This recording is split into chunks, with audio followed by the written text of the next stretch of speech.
महिलाओं की सुरक्षा व उनके अधिकारों के प्रति जागरूक करने के उद्देश्य से आज बाल भवन से लेकर राजघाट तक एक विशाल रैली का आयोजन किया गया।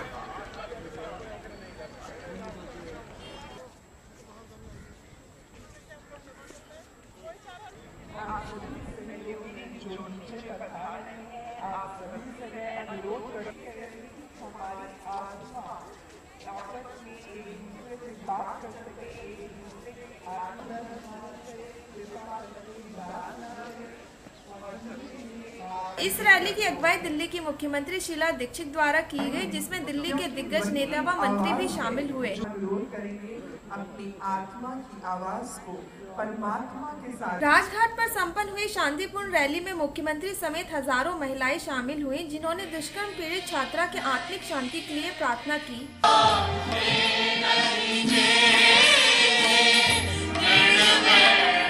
इस दौरान शांति के दूत महात्मा गांधी के 2 प्रिय भजन भी गाए गए।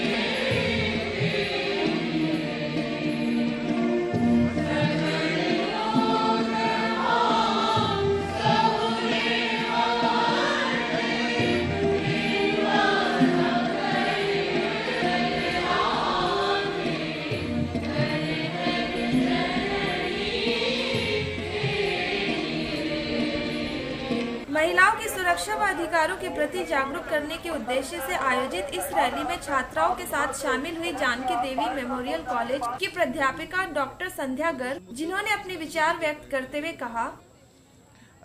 देखिए, मेरे हिसाब से ये वो मुद्दा है जिसमें ना सिर्फ सरकार, ना पुलिस और समाज, तीनों लोगों को मिलकर काम करने की ज़रूरत है।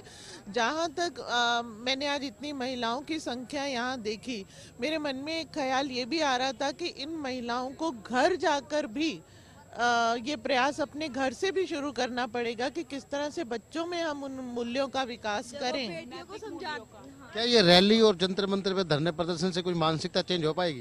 देखिए, रैली की और जंतर मंतर पे प्रदर्शन की जहाँ तक बात है, वो बात है एक दबाव बनाने की, क्योंकि दबाव जब तक सरकार पर नहीं जाता है तो आप देखिए, रोज आंकड़े पढ़िए कि रोज कम से कम 3 रेप दिल्ली में हो रहे हैं, तो उसका कहीं भी कोई हमें उसका असर तो दिखाई नहीं देता, ना सरकार कुछ प्रयास करती है।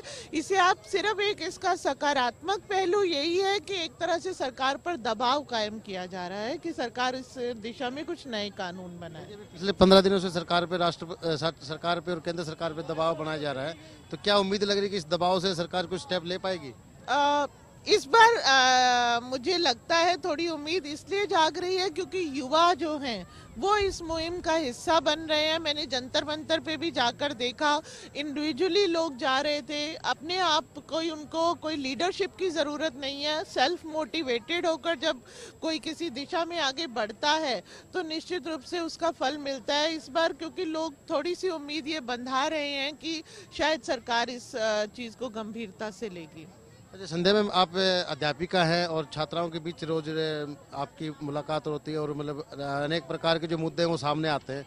आप एक संदेश देना चाहेंगी इस मुहिम के बाद, इस दर्दनाक हादसे के बाद, कि छात्राओं को कैसे संभलना चाहिए और सोसाइटी में कैसे कुछ एक स्टेप लेके चलना चाहिए? देखिए, मैंने जैसे पहले कहा कि दोनों तरह की बात है। आप अपने अधिकारों के प्रति आप सचेत रहें, जागरूक रहें, ये बहुत अच्छी बात है। आपको सेल्फ डिफेंस भी आना चाहिए। साथ ही ये भी है कि आप ओवर कॉन्फिडेंट भी ना हो जाएं।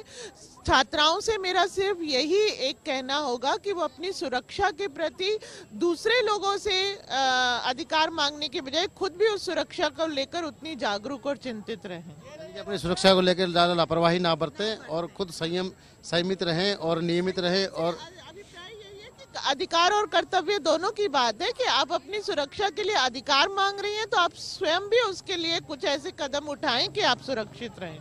इसी दौरान छात्र राजनीति में सक्रिय रहने वाली दिल्ली विश्वविद्यालय छात्र संघ की पूर्व अध्यक्ष रागिनी ने कहा, मैं समझती हूँ महिलाओं की, लड़कियों की, नारियों के सम्मान और प्रतिष्ठा का जो सवाल है वो बहुत बड़ा सवाल है। और जिस तरीके की वारदातें हो रही हैं, हमने देखा कि 2 हफ्ते पहले एक जघन्य अपराध घटा दामिनी के साथ, या निर्भय कहें, और उसके बाद भी ये सिलसिला जारी है। तो एक तरफ हम देख रहे हैं कि बहुत प्रोटेस्ट हो रहा है, एजिटेशन है, डेमोन्स्ट्रेशन है, दूसरी तरफ उसी तरीके से बलात्कार की घटनाएं, सेक्सुअल मॉलेस्टेशन की घटनाएं, कल तो फिर से 2-4 ऐसी घटनाएं सामने आई। तो ये हमें कहीं ना कहीं समाज को भी आत्ममंथन करने की जरूरत है कि नैतिकता और मूल कहाँ जा रहे हैं। मुझे लगता है कि जब एक समन्वय, एक सामंजस्य बनेगा, पुलिस की मुस्तैदी, न्यायपालिका की चुस्ती और सरकार की एक पॉलिटिकल विल जो कि समाज की मानसिकता में बदलाव के साथ जुड़ेगी, तभी कहीं ना कहीं हम पूरे रूप से इस समस्या का निदान पा पाएंगे। देखिए, दामिनी वाला केस अभी सामने आया, उसकी मुहिम सबने आवाज उठाई कि फांसी का दंड का प्रावधान होना चाहिए। क्या लगता है कि ऐसे दबाव बनाने से या ऐसे कानून बनाने से कुछ अंकुश लगने में सफलता मिल पाएगी? देखिए, मैं समझती हूँ कि कुछ हद तक अंकुश लगेगा, क्योंकि एक डेटरेंट वैल्यू होती है। और मुझे लगता है होम मिनिस्टर शिंदे जी ने कहा भी कि सरकार इस बात पे पूरी चर्चा कर रही है कि क्या रेप के रेयरेस्ट ऑफ रेयर केसेस में भी मृत्युदंड का प्रावधान होना चाहिए। पर मुझे लगता है कि सिर्फ कानून किसी समस्या का हल नहीं है। बहुत बार हमने देखा, दहेज का कानून है, बहुत सख्त है, एक कंप्लेंट पे पूरा का पूरा परिवार अंदर हो जाता है, लेकिन आज भी दहेज प्रथा चालू है, दहेज के नाम पे हत्याएं हो रही हैं। उसी तरफ अगर हम सती प्रथा को देखें, कानून भी है और समाज भी सोचता है कि अमानवीय है। तो जब कानून और समाज का के बीच का ये पुल बंधता है, तब मुझे लगता है ज्यादा आसानी होती है किसी भी तरीके के अपराध को कम करने में। कुछ लोगों का मानना है कि अगर ये कानून बन जाता है तो इसका मिसयूज भी होगा, तो आपकी नज़र में क्या लगता है? देखिए, हर कानून का मिसयूज होता है, लेकिन कानून के बिना भी काम नहीं चल सकता। इसीलिए मैंने कहा कि कानून में सजा में तेजी मिले, ये सर्टेनिटी ऑफ पनिशमेंट होनी जरूरी है, पुलिस की मुस्तैदी रहे, और इसी के साथ साथ एक मानसिकता में बड़े स्तर पे परिवर्तन आए, तभी बदलाव आएगा। चलिए, एक आखिरी सवाल कि आप युवाओं की नब्ज को पहचानते हैं, युवाओं की मानसिकता के साथ आपने काफ़ी दिन मिलकर काम किया है और अभी भी आप युवाओं के बीच ही काम कर रही हैं, तो एक छोटा सा कुछ मैसेज, कोई ऐसा मतलब संदेश कि वो जागरूक रहे, सेल्फ कॉन्फिडेंस उनमें रहे छात्राओं के बीच? देखिए, मैं समझती हूँ कि समाज में बदलाव एक दिन में नहीं आ सकता। जब तक नहीं आता है तब तक अपनी सुरक्षा और अपनी सुरक्षा के लिए सचेत रहना बहुत जरूरी है। इसी के साथ साथ मैं ये कहूँगी कि एक जो मानसिकता हो गई है हमारे समाज में लड़कियों की कि सहना है और चुप रहना है, उसे जरूर तोड़ना पड़ेगा, क्योंकि अपराध, अन्याय करने वाले के साथ साथ सहने वाला भी कहीं ना कहीं गुनहगार है। और इसी के साथ साथ मैं आह्वान करूंगी ना सिर्फ लड़कियों से बल्कि लड़कों से भी कि जिस स्वतंत्रता और स्वच्छंदता के साथ वो समाज में घूमते हैं, फिरते हैं, पार्टिसिपेट करते हैं, वो खुद स्वतः ये चाहें और इस तरीके का वातावरण बनाएं कि महिलाएं और लड़कियां भी उतनी ही स्वतंत्र और स्वच्छंद हमारे समाज में हो सकें।